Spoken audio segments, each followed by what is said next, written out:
For 3,000 years, the galaxy had basked in a fragile peace, held together by the immense power of the Conclave, a council of the galaxy's most advanced species. They had witnessed wars that spanned entire star systems, the rise and fall of empires, and the decimation of civilizations. But with time, the burning hatred and hunger for conquest that once defined the galaxy's history had faded. The factions that once tore at each other's throats now lived in harmony, bound by treaties, trade, and mutual survival. A cold peace, yes, but peace nonetheless. The galaxy had finally learned how to survive without destroying itself. Yet beneath this serene surface, old grudges simmered. The Conclave was a fragile entity, built upon compromises and fragile alliances. Not all species were content with the peace that had been brokered. There were those who longed for the days when the stars were their playground, when the rules of the Conclave didn't restrict their power and influence. Among them, the Dracari were the most vocal. The Dracari were an ancient race, their roots intertwined with bloodshed and conquest. Once, they had ruled vast swaths of the galaxy, feared for their strength and brutality. Their warriors were unmatched, their war machines capable of razing entire planets. But after their failed attempts to dominate the galaxy, they had been forced to surrender, retreating to their homeworlds, their power diminished but not forgotten. The peace had been hard on the Dracari. For millennia, they had watched as the galaxy evolved without them.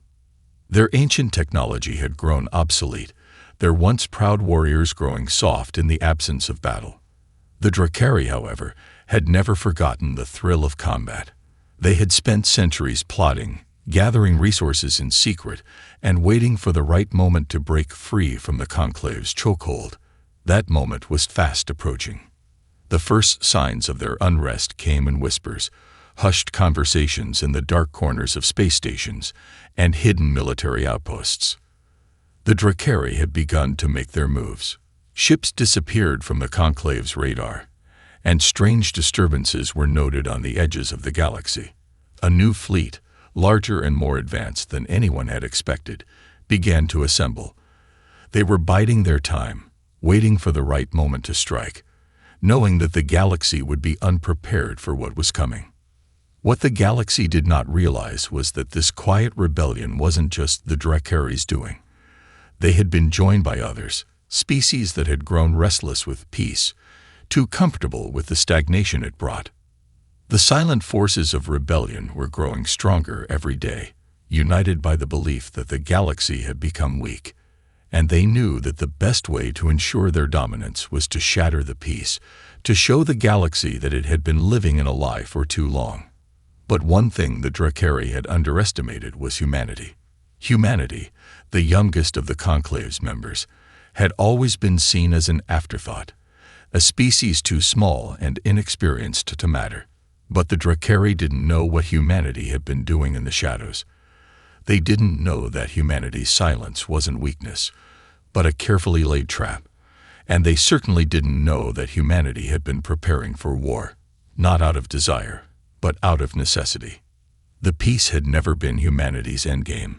It had been their beginning. Humanity had always been an anomaly in the galaxy, a species whose true potential had yet to be fully realized. In the grand scheme of the Conclave, they were considered a fledgling race, surprising survivors in a galaxy that had seen millennia of war and peace alike. Their rapid rise from their war-torn homeworld to a position of influence was the subject of curiosity and skepticism. At first, humanity's place within the Conclave had been modest. They were peacekeepers, often sent to broker uneasy negotiations between factions who had long ago forgotten the art of diplomacy. Their technology was advanced, but nothing compared to the awe-inspiring war machines of older species.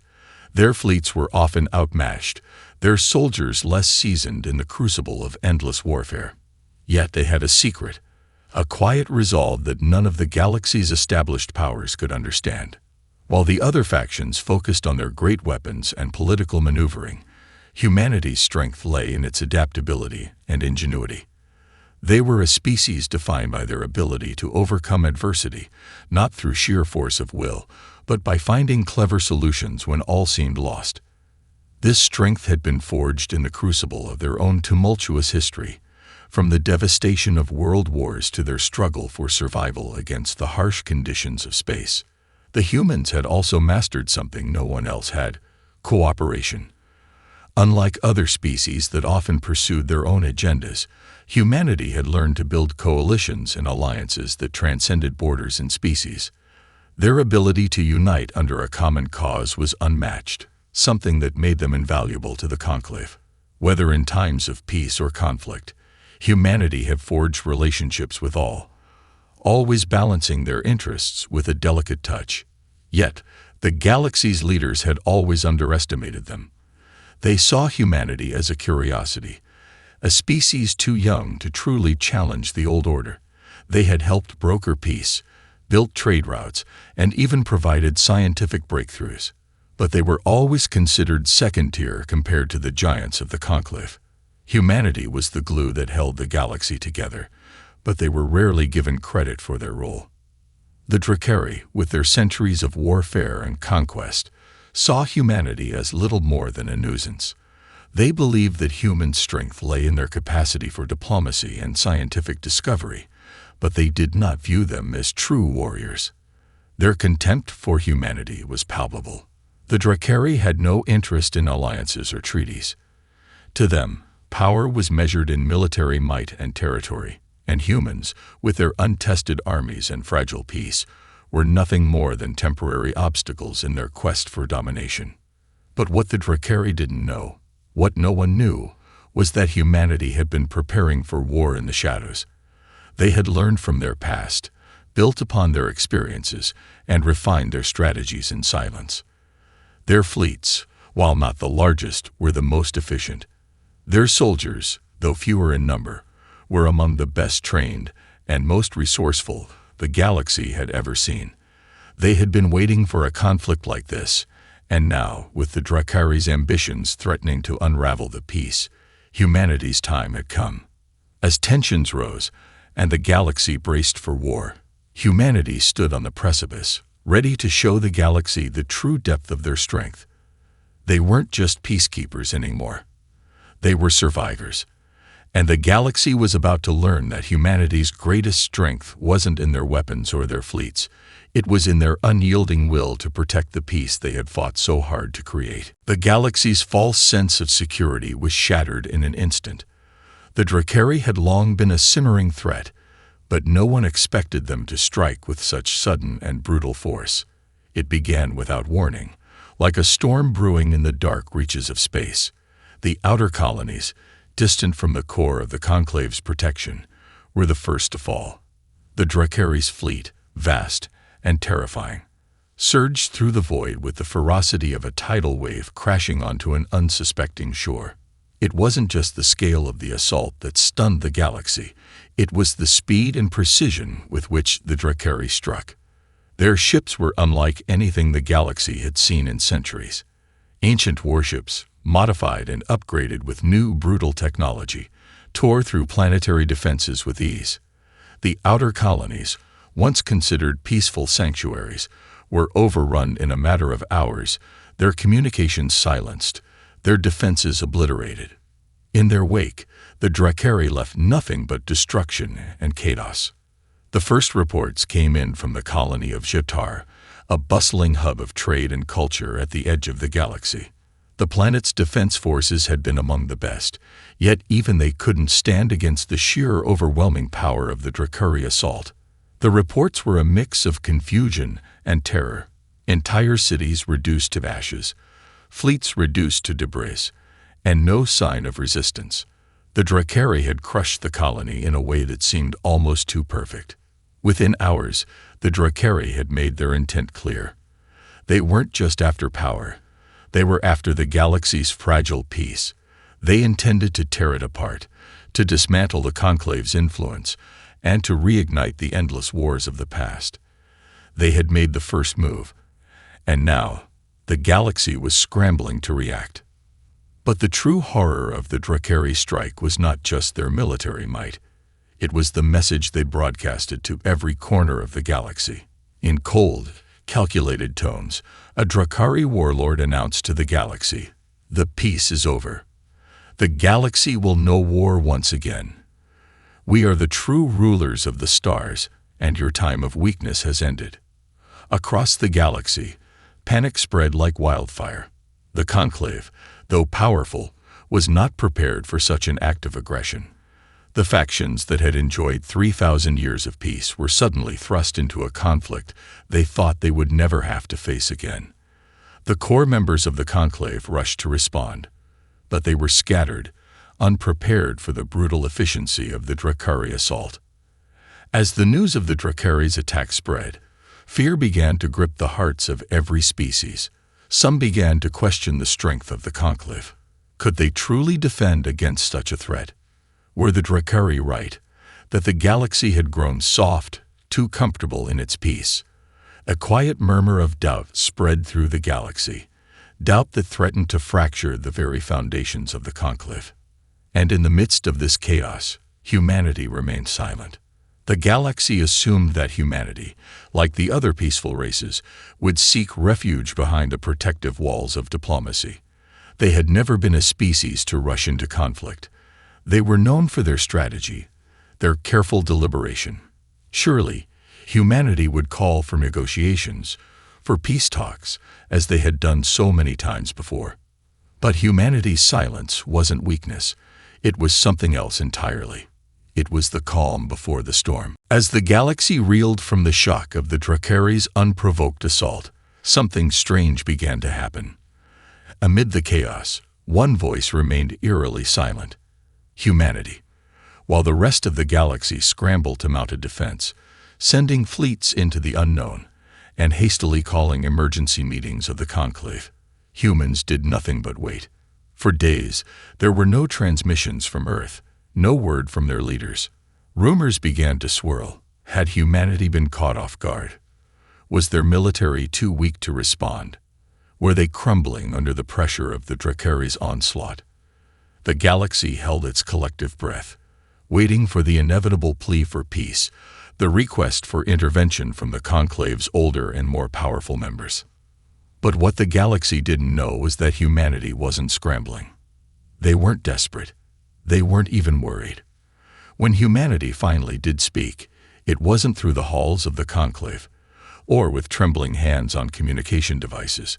It came through a single, quiet transmission that crackled across every communications relay in the galaxy, a message that would forever change the way the galaxy viewed the human race. A familiar voice filled every screen, not the usual calm tones of a diplomat, but the unwavering, confident voice of General Elara Johnson, one of humanity's most decorated commanders. "The peace is over," she said, her voice steady and calm. "But humanity will lead us into the new era." The galaxy paused. In an instant, the collective assumption that humanity would bow to the Drakari's superior might crumble. Humanity had not sought refuge in peace talks. They weren't offering a plea for help. They weren't begging for mercy. Instead, they had sent a message, not of fear, but of quiet confidence. The transmission continued: "We will fight. We will win. We will not be your victims, Drakari." The simplicity of the message was its most powerful element. It wasn't the bravado of a race determined to prove its superiority. It was the calm certainty of a species that knew its own strength. The message wasn't a declaration of war. It wasn't a rallying cry to arms. It was a statement of fact. Humanity had been preparing for this moment for far longer than anyone knew. The galaxy had underestimated them for too long. They had watched as factions bickered and struggled to maintain control of a peace that had never truly been earned. They had seen the growing signs of unrest, the cracks in the Conclave's fragile unity, and they had quietly begun their own preparations, not for defense, but for offense. What humanity had built in secret was a force unlike any the galaxy had ever seen. Their fleets were equipped with cutting-edge technology, far beyond the old designs of the Conclave's veteran species. Their soldiers were trained not just in combat, but in strategy, resourcefulness, and the art of survival. They had been preparing for a conflict they knew would come one day, but they hadn't spent their time building ships to match the Drakari's firepower. Instead, they had created something better, a military force built on innovation and adaptability. As the transmission ended, a second wave of messages followed. This time, it was from Earth's fleet. The galaxy watched in awe as the human ships, sleek and unassuming, left their orbit and slipped silently into the void of space, their movements deliberate and calculated. The human military wasn't just responding. They were taking the initiative. While the galaxy reeled, still unsure of what to make of humanity's calm confidence, a single truth became clear. Humanity was no longer the species of peacekeepers. They had become something else, something far more dangerous. They were the quiet storm that would reshape the galaxy. And the Drakari had just made their first mistake. The galaxy held its breath as humanity's fleet moved into the void, quiet but unyielding. No one knew what to expect. Some thought it was a bluff. Surely humanity wasn't foolish enough to engage the Drakari directly, to take on their devastating war machines with little more than a handful of ships. But as humanity's fleet entered the fray, their movements were a calculated masterpiece of precision. The Drakari, too arrogant in their early victories, believed that the war was already won. They had wiped out entire colonies, obliterated fleets, and left the galaxy trembling. Humanity was not even a blip on their radar. No species, they believed, could challenge their dominance. But they hadn't accounted for the one thing that set humanity apart: their ingenuity. What the Drakari failed to recognize was the true power of human technology. Humanity's ships, though smaller than the massive warships of the Drakari, were marvels of engineering, sleek, adaptive, and packed with cutting-edge weaponry that had never been seen before. The humans had perfected stealth technology, so their vessels slipped through the shadows of space undetected. And unlike the Drakari's brute force tactics, humanity's fleet relied on speed, precision, and overwhelming intelligence. The first clash came unexpectedly.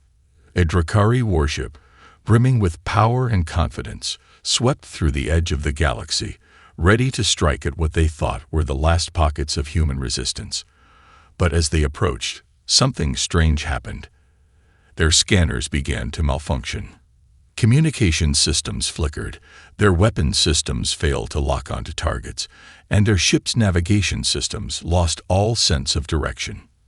The Drakari crew scrambled, unsure of what was happening. They tried to reset the systems, but it was too late. The humans had already moved in, their ships ghosting through the dark, undetected by the Drakari's advanced technology.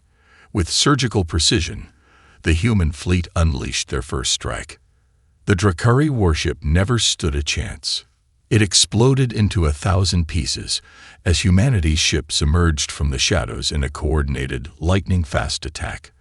The sheer shock of the assault sent a ripple through the Drakari ranks, their confidence shattered in a heartbeat. Their ships, larger and more heavily armed, were no match for humanity's agility and speed. The Drakari had relied on overwhelming firepower and sheer numbers, but humanity had struck with precision, using their smaller, faster vessels to pick apart the Drakari's defenses. The Drakari, who had believed that their victory was certain, were now faced with an enemy unlike any they had encountered before, a force that didn't need to match them in size or strength, but one that could outthink and outmaneuver them at every turn. Humanity's ships darted in and out of the fray, each movement a calculated risk, each strike a calculated blow. The Drakari tried to regroup, but the damage was done. The tide of battle had already begun to turn. In the midst of this chaos, the rest of the galaxy watched in stunned silence.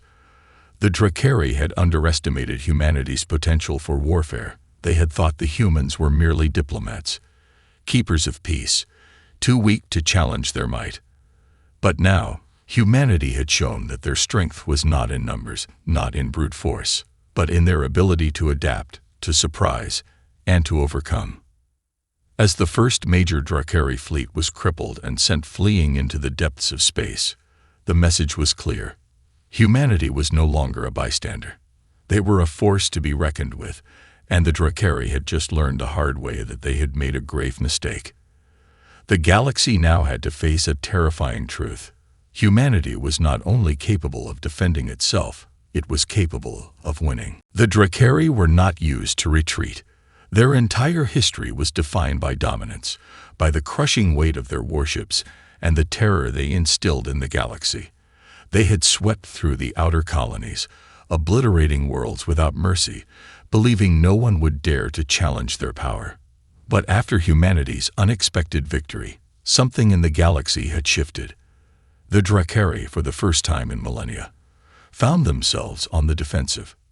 In the wake of their first disastrous encounter with humanity's fleet, the Drakari leaders were thrown into chaos. The loss of their flagship had been a humiliation, but the real blow was the realization that humanity was not the weak, fragmented race they had assumed. The humans were organized, efficient, and, most terrifying of all, unpredictable. Their technology was advanced, their tactics clever, and they had shown a surprising mastery of warfare. It was clear now. Humanity had been preparing for this moment, quietly and methodically, for far longer than anyone had realized. The Drakari's warlords convened in their secret war councils, their faces twisted with frustration. How had they miscalculated so badly? They had underestimated humanity's resilience, their ability to turn the tide of battle with such precision. The Drakari's brutish, overwhelming tactics had failed against a species that knew how to strike with surgical accuracy. They had believed their strength would be enough. But now, they were losing ground. "We can't afford another defeat," one of the warlords growled, slamming his fist onto the war table. "The humans are not to be taken lightly." Another warlord, his face stern with the weight of their losses, spoke up. "We need to regroup, refocus. We must hit them where it hurts. Their fleet may be smaller, but their strategies are far more effective. If we do not act quickly, we risk losing the initiative. The galaxy is watching. We cannot let them see our weakness." The Drakari warlords knew they had only one option left. They would need to consolidate their forces, regroup, and strike harder than ever before. But this time, it would be different. They would not rely solely on brute strength. They would use deception, psychological warfare, and overwhelming numbers to make humanity question their place in the galaxy. Meanwhile, humanity's commanders were already preparing for the next wave of attacks. General Ilara Johnson, the face of humanity's military rise, knew that the first victory was only the beginning. The Drakari had retreated for now, but their retreat was only temporary. The galaxy was on edge, and the stakes had never been higher. Humanity's fleet was now more than just a symbol of defiance. It was the tip of a spear, cutting through the Drakari's grand plans. Ilara stood at the helm of the command ship, watching as her fleet moved toward the next battle. Her eyes were sharp, her mind calculating each move ahead of time. The war was far from over, and the Drakari were far from finished, but humanity had proven one thing. They were not to be underestimated. As the human fleet drifted deeper into Drakari-controlled space, ready to face whatever the Drakari could throw at them, there was one thought that echoed in the minds of humanity's soldiers. This was their time. This was the moment they had been preparing for. The galaxy had always seen them as insignificant, as nothing more than a species of survivors. But now, humanity had shown their true face, resilient, strong, and ready to fight for the future they had only dreamed of. The Drakari might have retreated for now, but they had awoken a force that would never back down. The Drakari had retreated, but they had not forgotten the sting of their humiliation. What they had once considered a swift and easy conquest had turned into a bitter, bloody conflict. Now they were determined to wipe out humanity once and for all. Their warlords had rallied their forces, mobilizing fleets of unimaginable size, and they had begun a relentless campaign to recapture their lost territory and crush humanity's spirit. But humanity had already prepared for this counterattack. They knew the Drakari would never rest until they had proven their dominance once again. General Ilara Johnson, whose leadership had turned the tide in humanity's favor, had anticipated this next phase of the war. She knew the Drakari would come with everything they had, throwing their full force into a final, decisive strike. And she knew that humanity could not afford to sit idly by, waiting to be overwhelmed. Humanity's strategy had always been one of adaptability, and now they were ready to implement their most ambitious plan yet, to take the fight to the Drakari in a way that no one had ever done before. Ilara's fleet was positioned near the borders of Drakari space, with reinforcements arriving from every corner of the galaxy.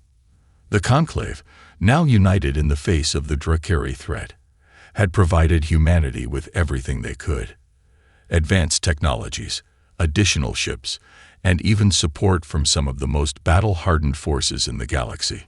But the real power of humanity's fleet was not in sheer numbers. It was in their speed, their agility, and the tactical genius that had already been proven in battle. The Drakari were not prepared for what was coming. In the vast emptiness of space, humanity's fleet moved swiftly and silently, positioning itself just beyond the edge of Drakari territory. The plan was simple: strike at the heart of Drakari-controlled space, disrupt their command structure, and cripple their supply lines. The humans knew that the Drakari relied on their ability to maintain vast, centralized fleets. If they could isolate and destroy their flagship, once again, humanity could cripple the Drakari's war effort. The Drakari fleets were spread thin, constantly monitoring for human movements and trying to track down any remaining pockets of resistance. But humanity had learned from their previous encounters, and they knew how to stay one step ahead.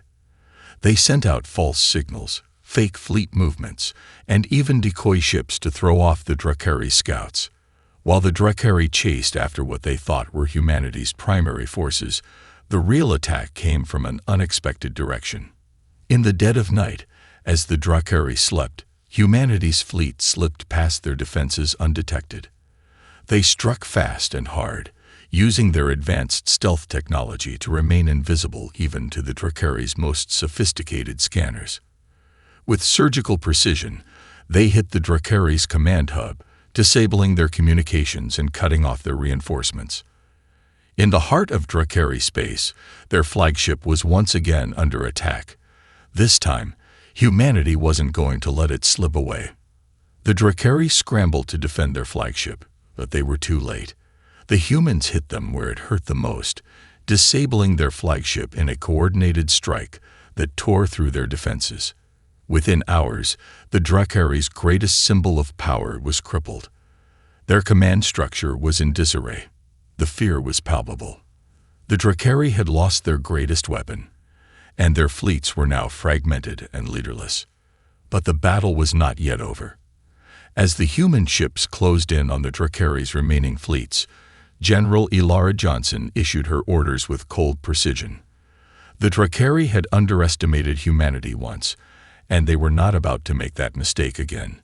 Humanity was now on the offensive, and there was no turning back. The galaxy would soon know that the Drakari were no longer the only dominant force in the stars. The time for peace was over. This war was humanity's to win. The Drakari were reeling. Their command structure had been shattered, their flagship crippled, and their fleets scattered in disarray. But they were not a race to be taken lightly.